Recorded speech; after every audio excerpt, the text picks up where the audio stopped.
Hey everybody, thanks for listening to the Drake Martinez podcast. I'm your host Drake, and today we're going to be talking about a few different topics. Some of it's going to be centering around the Republican and Democratic parties, things that have been happening within that whole political arena in the last 3 months. 3 months ago was the last time that I think that I had done a podcast episode.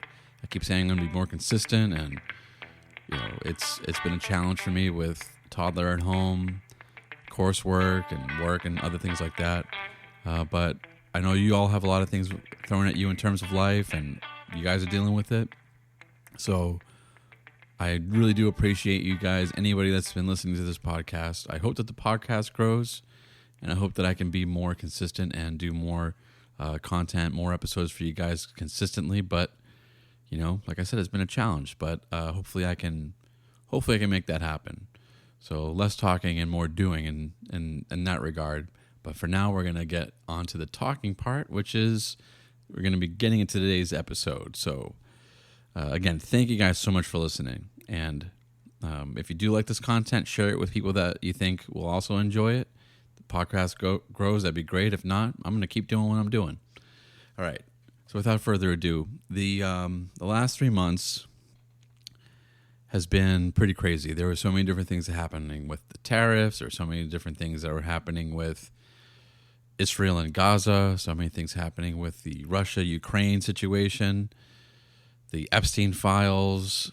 There was this recent thing that has been happening in this debacle or this controversy between Texas, California, and Illinois, the whole gerrymandering topic. And today there was a Republican congressman that was talking about, needing the requirement or the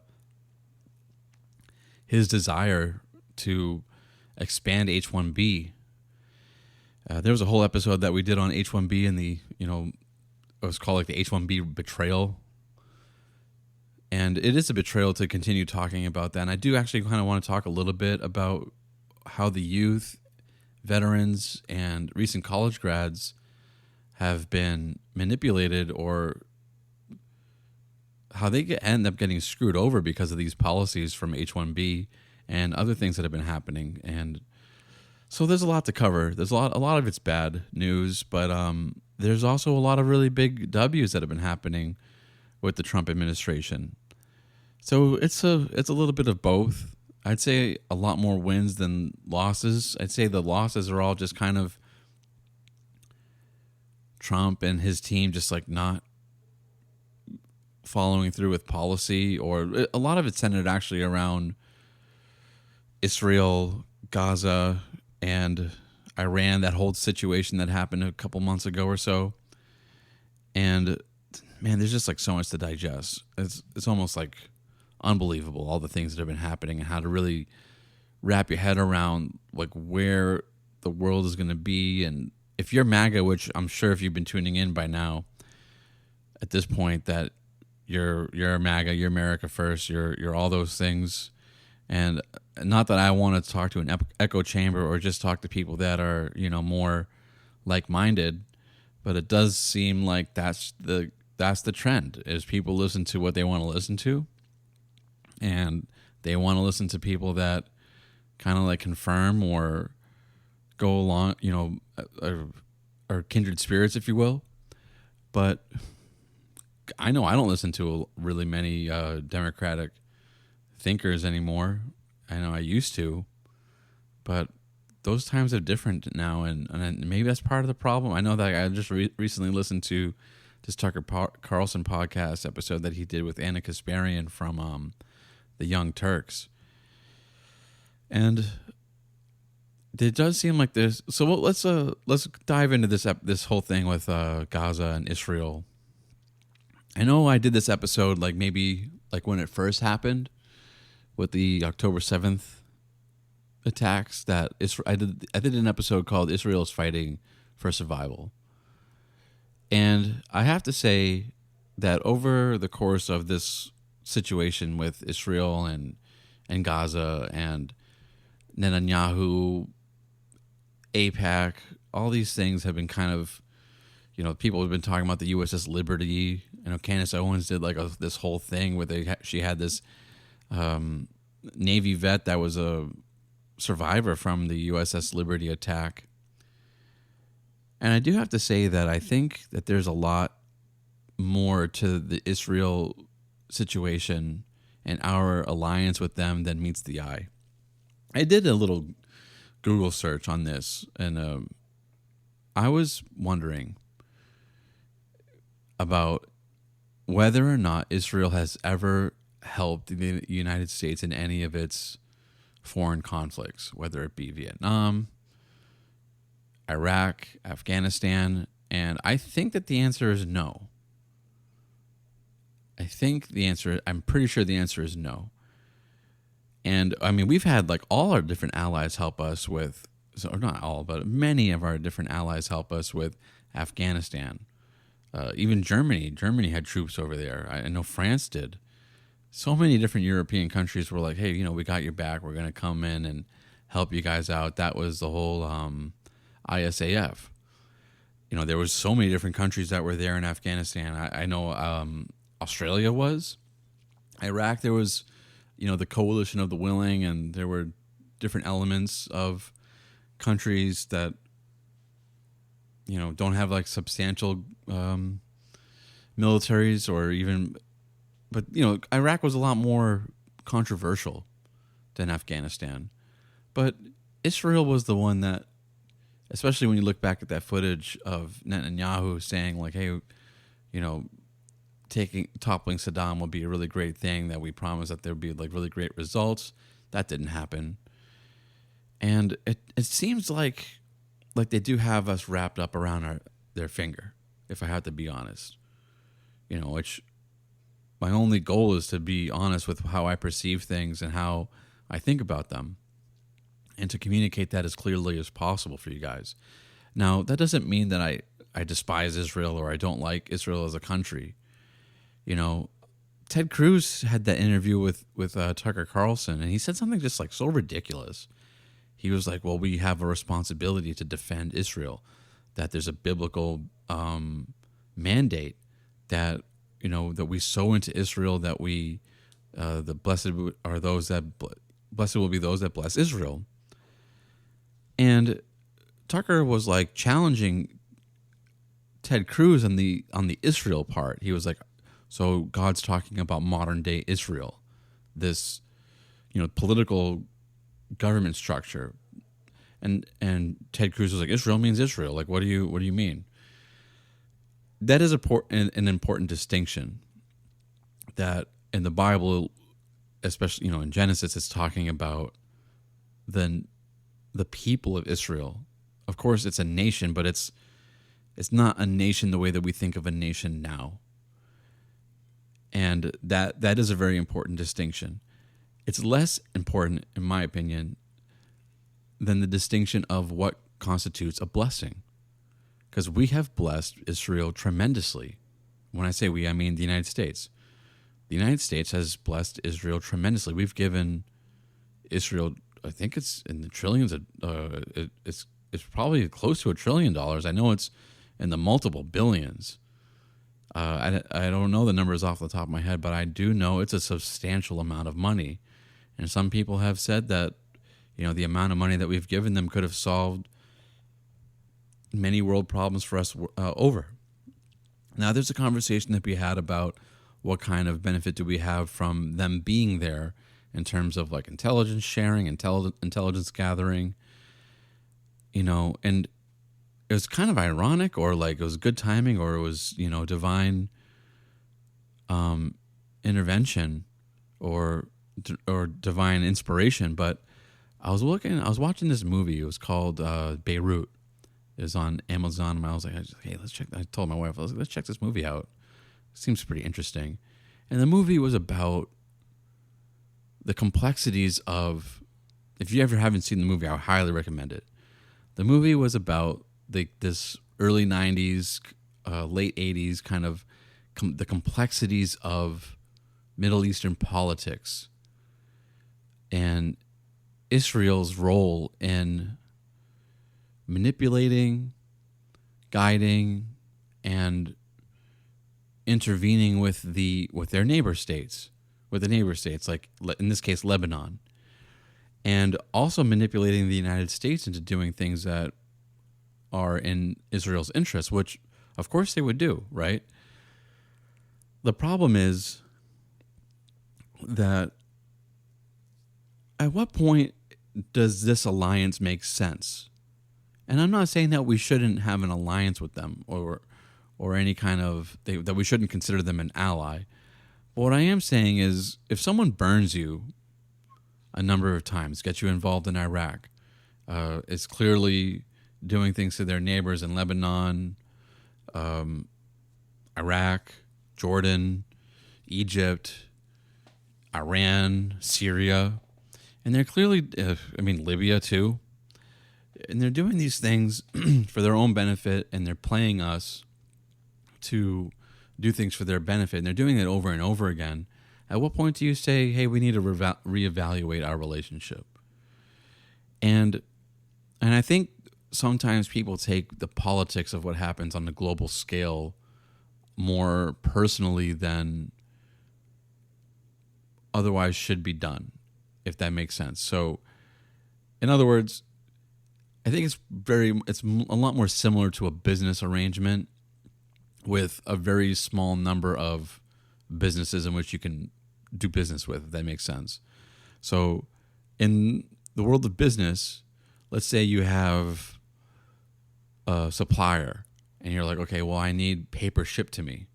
And then that company burns you. You're like, okay, well, I really like the people there. We've had a great relationship in the past. They screwed up this contract, but I'm going to give them another shot. And then they do it again. And you're like, okay, all right, it seems like they have some things they have to figure out over there. I really need the paper. They're very local. They're people that I want to do business with. I need that paper. But they burned me twice now. So let me give them one more chance. At that point, I'm going to go with somebody else. They burn you the third time. You're like, okay, well, look, we're not doing business with each other anymore. Get your ducks in a row. And even if that happens, we've moved on. We don't want to do business with you again in the future. You've hampered our operations. You've done damage, and we can't really repair it. Well, you can't really do that with countries, and you can to a certain extent, but you can't do it like cut off. And I'm not saying that we need to give them foreign aid. I think that we should cut off any foreign aid to any country, period. We shouldn't really be giving money. That's my belief, that we shouldn't be giving foreign countries money, period, to do anything. If they want to buy things from us, that we can sell things to them. Or if they want to buy services from us, we can provide services to them. But just us giving them money is like, I don't know. To me, it seems like a terrible thing to do, especially when our country is suffering and not doing so well, and especially that the youth are suffering and really having so many difficulties, even finding entry level jobs, which I can talk a little bit more about that. But going back to this situation with nation states, that the company can look at another paper company and say, hey, we're going to start doing business with each other. Now we have a great relationship. I can forget about that first paper company that I was getting paper from, whom I was getting paper. But we can't really do that with Israel. So what we could do, though, is reevaluate our alliance with them and say, hey, look, you burned us so many times, and we're not going to be really sharing intelligence with you guys anymore. We're going to be restricting your visas. We're going to put greater scrutiny on your embassy here, and AIPAC is no longer going to be able to conduct, its lobbying as Americans. Like, it's going to be, you guys are going to be under the FARA Act now. And I think that those things would be beneficial to kind of let them know, like, look, you've crossed a boundary. You've manipulated us in the past in Iraq. You've manipulated us in multiple occasions. The world is very upset with what's going on with Gaza, and it's time for you guys to change. It's time for you guys to take our end of the bargain more seriously, because clearly you think that we're just going to do, you're going to say jump and we're going to say how high, which I think is what's been going on. That's to some degree the fault of the Israelis, and it's some degree the fault of the Americans. And I think the movie and the history of what happened in Lebanon and the history of the Middle East and our arrangement with them has proven over and over again that they're not the most reliable ally. Now, on the flip side, likewise, we could not have like a pure cutoff with the Saudis, and they're just as unreliable and inconsistent in terms of an alliance or an an alliance with as Israel. And these foreign countries, especially this like nexus between Israel, Saudi Arabia, and Iran, that all three of them are attempting to manipulate the United States in their favor. And I think the Abraham Accords had achieved a lot of success, or at least some measure of success, in terms of getting these three countries to start cooperating. Obviously, that has rolled back a little bit with the Gaza invasion and what happened with October 7th. So I don't think that it's just such a clear cut like Israel's at fault or Palestine's at fault as I did when October 7th happened. I've seen now that there's a lot of culpability on the side of the Israelis and a lot of manipulation. And some of that is understandable because, they're in a hostile neighborhood, if you will, but some of it is inexcusable.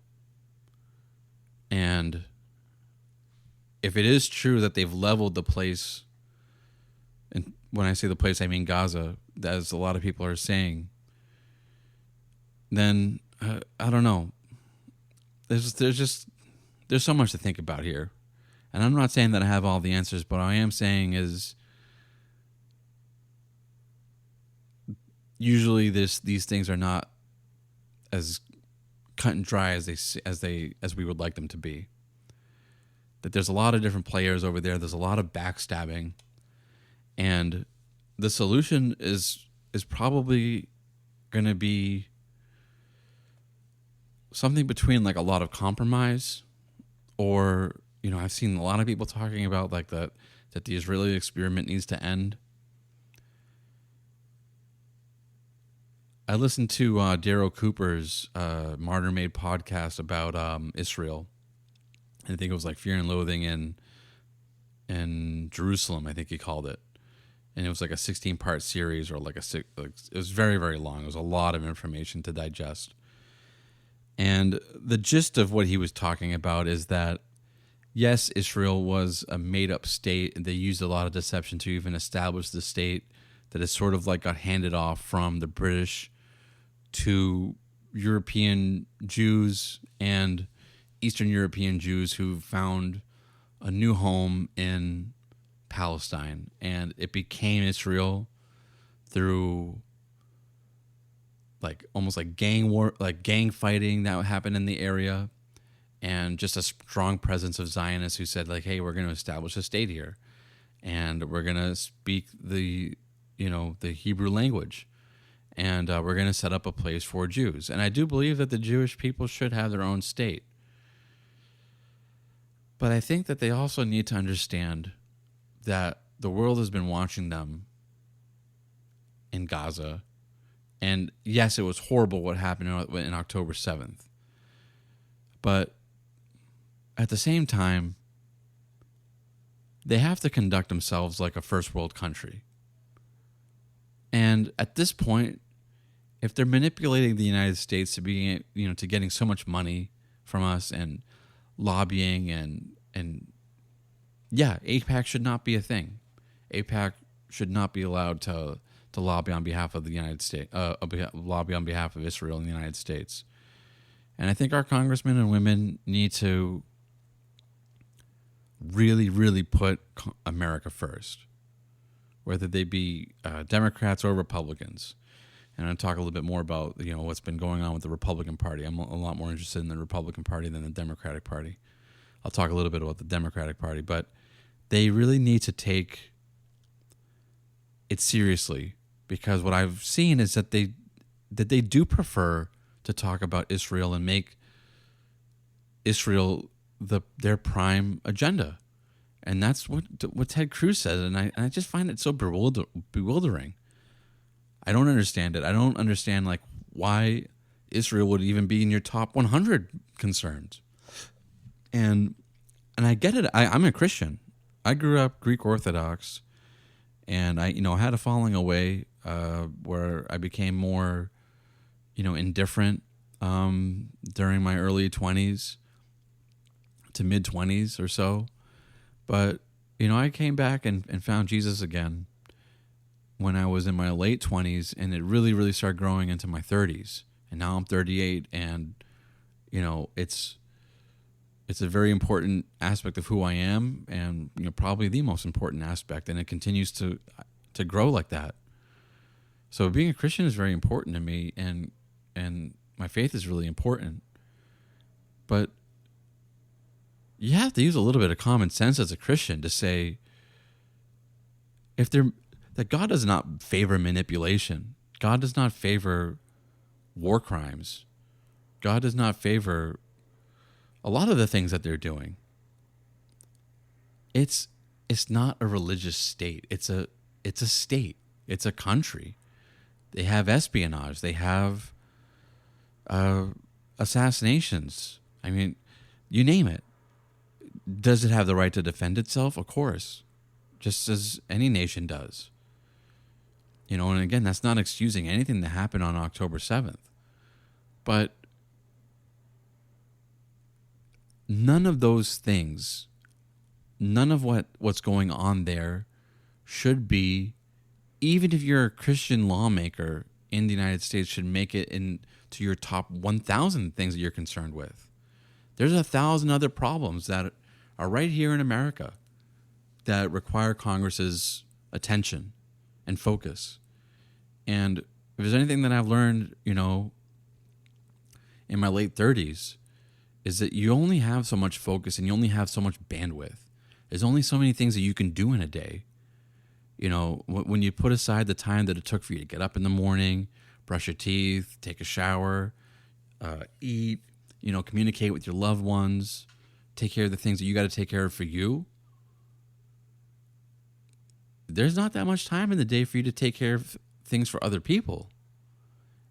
So during that block of time, you're a congressman, you're a congresswoman in the United States, House of Representatives or the Senate, and some even a little bit of that time being used to, that bandwidth is being used for another foreign country is inexcusable, regardless of that foreign country.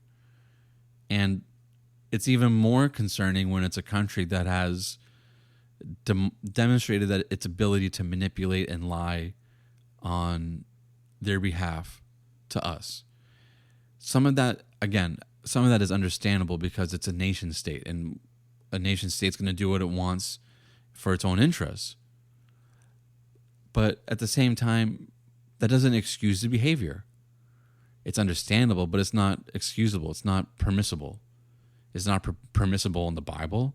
It's not permissible, from a biblical standpoint. It's not permissible from a Christian standpoint. So I don't understand the confusion. I really don't. I think I talked a little bit too much about this topic. So I will say that my main hope and praying for the people of Israel, the people of Palestine, especially those in Gaza that who are suffering that needlessly. That I do want to publicly admit that I was wrong, and and maybe some of my comments or my position was callous, and like a gut reaction to what happened on October 7th that day.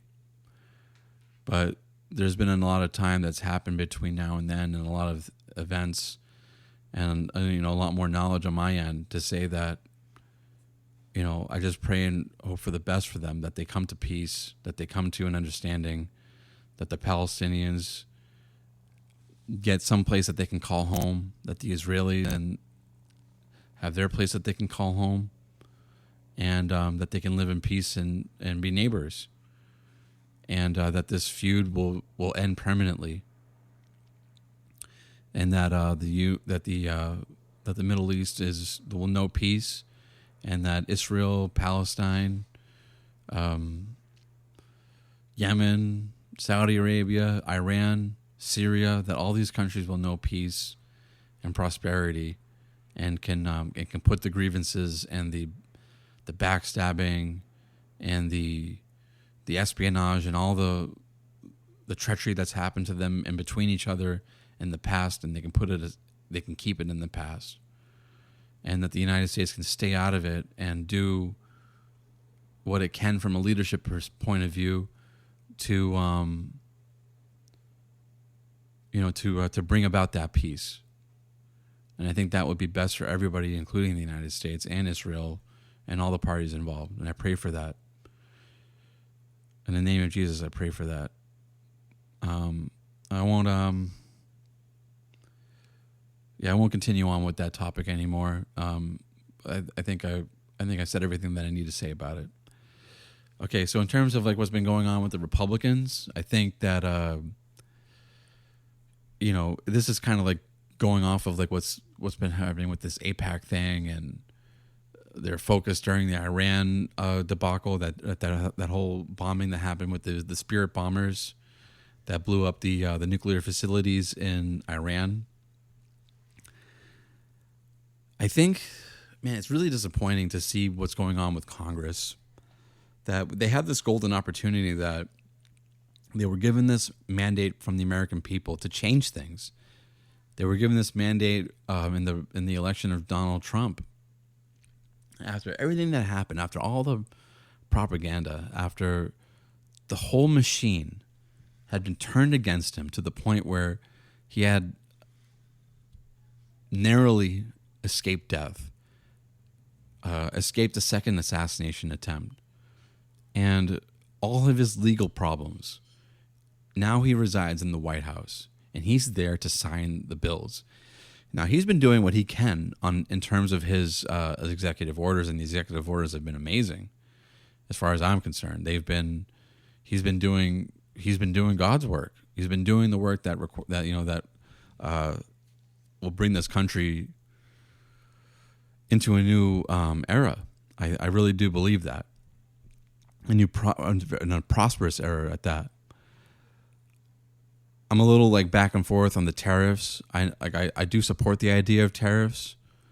I think that more can be done, or different things can be done, especially if we maybe shifted the focus to remittances, and if we shift the focus to fees in terms of immigration. And if we started making immigration policy more enforceable on the American side. I'll talk a little bit more about that, but there's so many things that Congress. Actually, let's dive into that. What his name was, I don't even know which district or whatever, but I did see it on Twitter, and he got attacked viciously for saying this. That he wanted to expand H-1B because it's very difficult for hospitals to find qualified doctors, and it's easier to import them. What he's not talking about is there's no creative solutions in Congress anymore. Everything is just coming down to like spending money, importing people into the country, and there's no thought to how do I establish an infrastructure to fix this problem long term. Let's say it's true. Let's say that it's true that you have a shortage of doctors. Cuba had this problem where they had a shortage of doctors because it's a communist country. But they came up with a creative solution to create, to train more doctors in Cuba. That's a communist country. There's a very famous, I wouldn't say it's very famous, but there's a very, or at least somewhat well-known case in which the Soviets were struggling to make, to have enough nuclear physicists.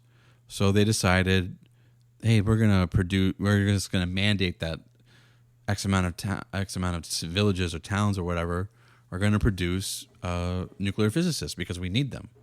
We need them to be able to compete with the United States. Similarly, there's programs that the United States can do to say, hey, look, you know what? We're looking at the Bureau of Labor Statistics. We're looking at the data from the Department of Labor, and we're seeing that there's a shortage of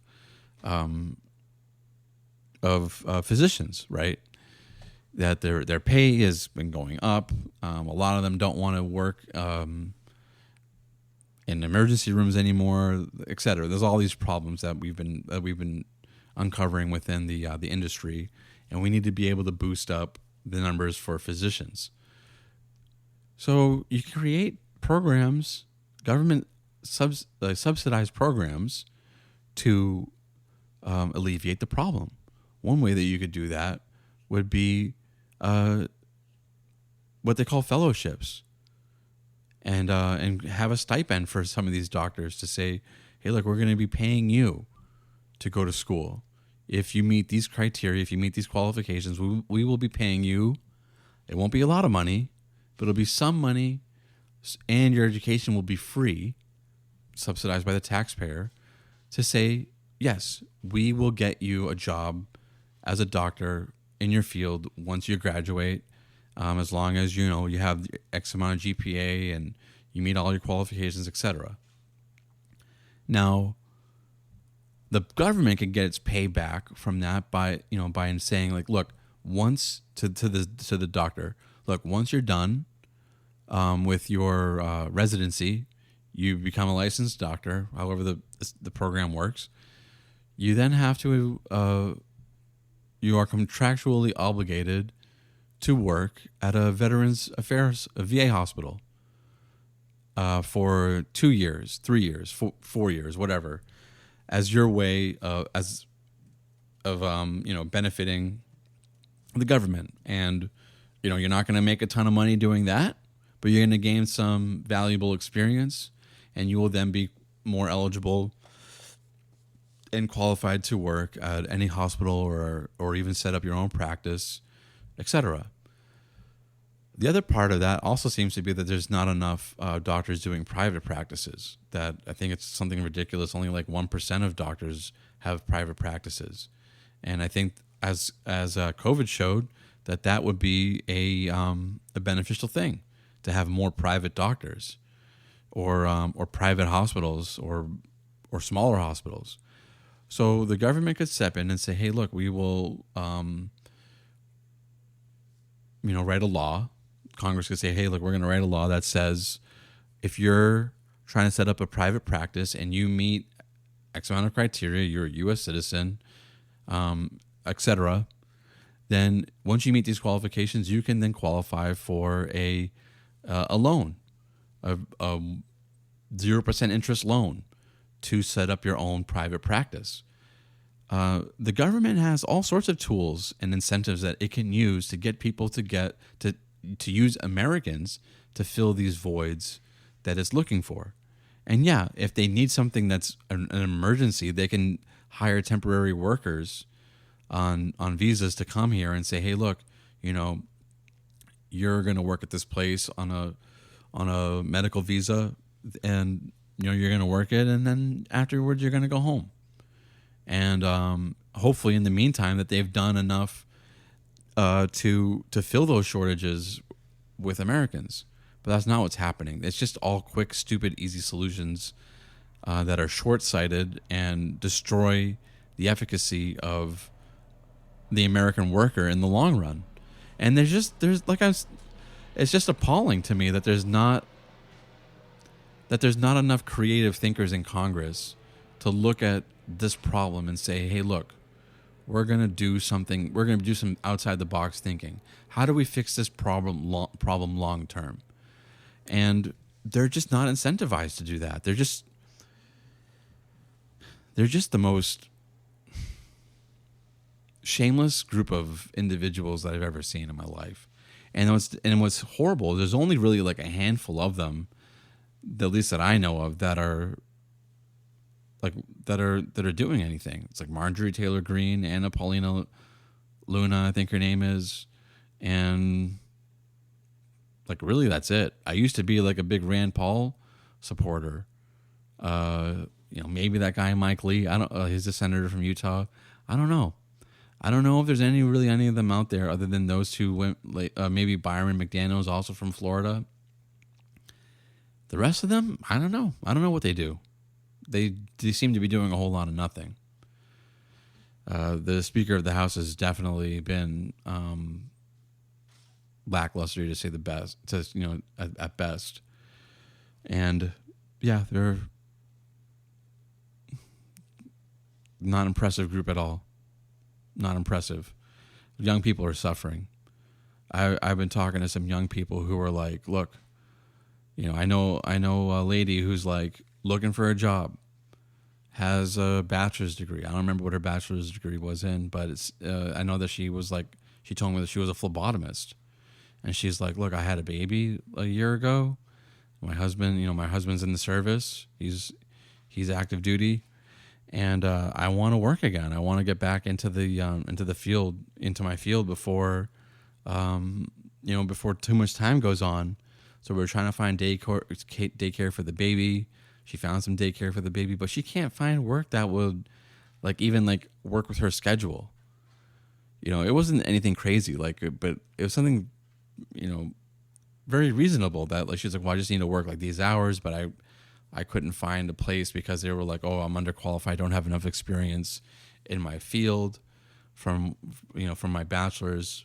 So I've been trying to find just any kind of work, even just fast food work, just to make some money to get back into the working world, and she was like, and I'm underqualified for positions in my field and I'm overqualified for these positions. She was like, I had some people say from restaurants or from grocery stores that said hey, look, we'll hire you, but we can only really give you 5, maybe 10 hours a week. And she's like, so I'm gonna need to have 3 different jobs to to make a living wage. And how is that gonna work? How is that gonna work with her schedule, with her baby, and her husband and her family? And I just find it so appalling. And this is an American girl, grew up in, same part of the country I'm from, New England. And, and she's down here in Southern California trying to make things work, just trying to find a job for herself. She's a young lady. And I just hear so many of these things online. And then now that I know a person, because a lot of I'm older than that, so I usually know more people, people that are already have careers and et cetera, things like that. But to hear that from young people, that they're like, look, I'm struggling to find a job, I can't afford a home, I can't afford groceries, that I have to work 3 different jobs just to make 30 hours a week. I think it's so ridiculous. And then meanwhile, Congress is worried about Israel. Congress is worried about just nonsense. Nothing matters more than setting the next generation up for success. And I'll end it with a little bit of a personal story of how I really learned the power and the just how important it is to really look after the next generation. Is that my family didn't they didn't leave me anything. My grandfather left my mother a home, and when I say a home, I mean a house, a paid off house. And he was an amazing guy, and my grandmother too. But but my parents' generation, like my mom and my father, they didn't leave me anything, and they never like paid for my school. They never helped me with really anything other than just the basics from 0 to 18. And I'm not saying that that's nothing. That is a lot, but and I didn't know just how important it is that you set your kids up for the future until I started meeting people after I left home whose parents really did help them.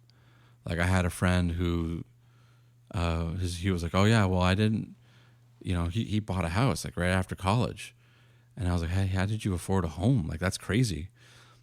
And he was like, well, I was saving up all my money, and my parents paid for my school, and they gave me some money to help me buy the house. And now, then he worked a really good job. He had a family, and he ended up having a family like pretty soon after that. And he was doing really well for himself. I had another friend whose parents did the same, or more or less the same. That he was working with me at, we were working together at LensCrafters, and his parents just helped him. They gave him, his nest egg or his egg money to start his own little business. He had this business that he bought all these different PA systems, and he would rent them out to arenas or whoever needed them for events. And he had like a truck. Or I think it was like a Sprinter, like a Mercedes Sprinter, and he would bring the PA system, set it up for them, sit through the event, tear it back up, and then bring the PA system back home, and that was his business. And his family helped him with the seed money to get that business going, and they helped him with his college finances, and paying for his college. And then he started a guitar company after that. I think the guitar company closed down, but he probably made some good money from it, while it was open. Maybe he didn't. I don't know. But I do know that his family did what they could to help him and to help him get on his feet. And the financial guidance and the financial security that a family, that the parents can give to their children to let them take risks, to let them start a business, to go to school and being able to focus on their studies as opposed to juggling all these crazy things all at once. Like, why let your kids struggle if they don't have to? And I know, and I grew up with a lot of struggle, and a lot of having to learn things on my own. And yeah, there's some benefit. There's some benefit to letting somebody figure things out on their own, to a certain degree. But to another way of looking at it is like, why let your children unnecessarily struggle? Let them struggle with things that build their character, that build their experience, that build their awareness. But at the same time, don't let them reinvent the wheel. Don't let them have to work 3 jobs while going to school so that they just waste their time. Or even worse, that they get burnt out at such a young age, and they feel this resentment, And another story is I have I won't say who it is because I kind of give it away. It's anybody that's listening that knows this person, but I know someone in my life whose dad had his father had a very successful business, and then he sold that business and kind of like downgraded to a less successful business, but it was something that he wanted to do, and he enjoyed it. He was able to, afford a home for his kids, and they had a good life. And then when he passed away, he gave that business to this person that I know, and then he grew the business by focusing in on the business. And he grew the business, made it very successful, modernized it, and did well for him and his family. And I think that is like a great gift that you can give to your children. And the Bible talks about, the importance of inheritance and giving the next generation something. not letting them start from scratch. What's the point?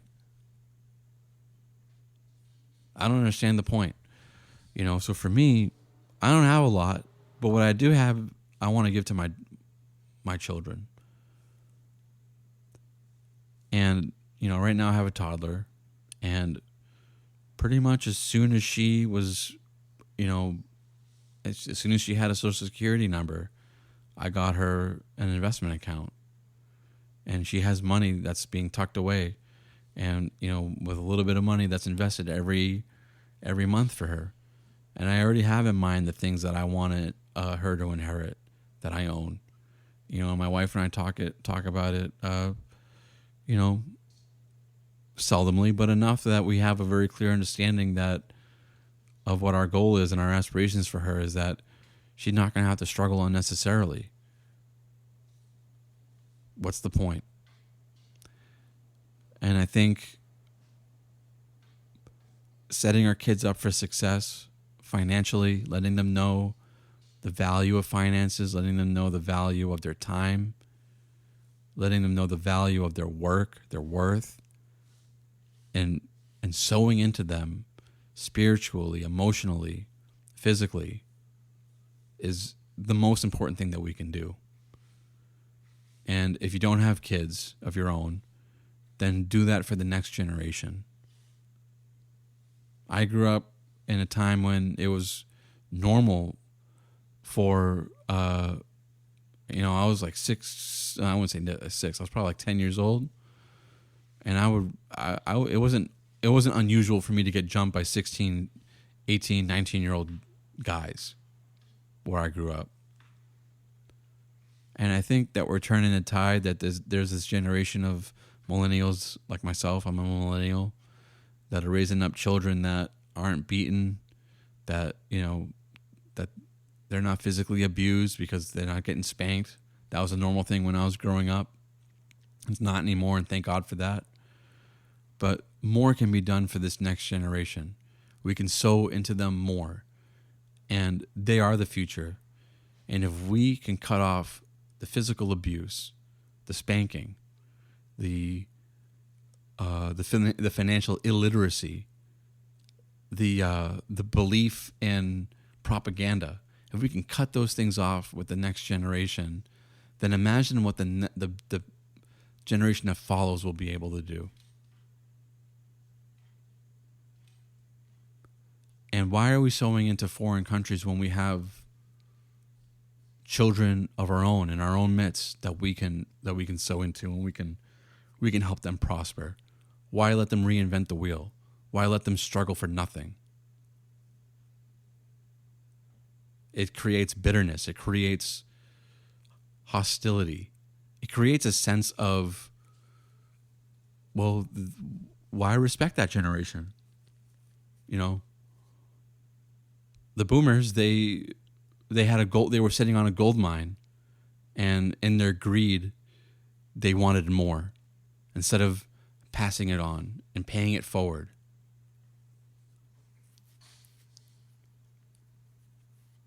Yeah, I've been thinking about that a lot lately, and I think it's a tragedy. It's like unbelievable that I think that happened, because I really don't understand the mindset. And maybe, in the grand scheme of things, that is what was necessary for the generational curses of physical abuse, of letting your children struggle to struggle. All those things are coming to an end. I think are coming to an end. Well, thank you guys so much for listening. That's all I have for you today. We'll talk more in the future. You guys stay safe out there. God bless.